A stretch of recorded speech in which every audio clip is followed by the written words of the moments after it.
right now the conversation is also surrounding defunding, and I prefer the term diverting some police funding to social services. Do you think these numbers of rising crime suggest that the reliance on traditional policing is not working and therefore we should divert? Or do you think they actually suggest the opposite, that it's time to step up policing and maybe through a different model, but step it up and address these issues? Right.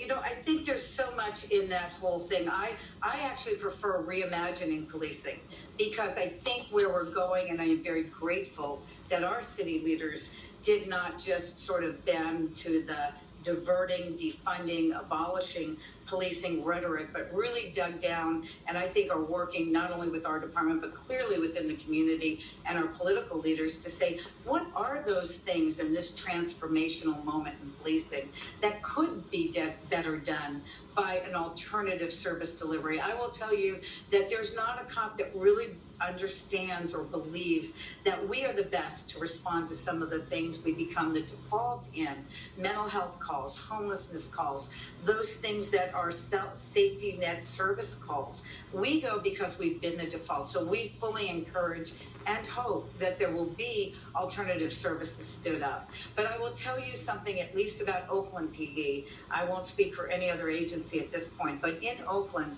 our mayor likes to say, we have already been defunded.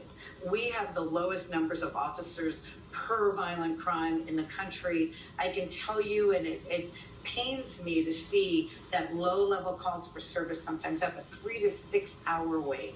And so my hope, and my hope for this moment, is that we are taken away and diverted alternative service for several of the safety net services, which would be better served with clinicians and others more trauma informed, so that we can get to the crime fighting and the other things that our community depends on for us. Those numbers, each of those crime stats is actually a person, a victim, a loved one, a family member. And that is really where I believe that at the end of the day, my hope for OPD and for the Oakland community is that we will get to be able to spend more time out in the community and with these calls for service. So I don't see that we get cut down in our numbers, but my hope is that the right alternative services come to the residents that need them.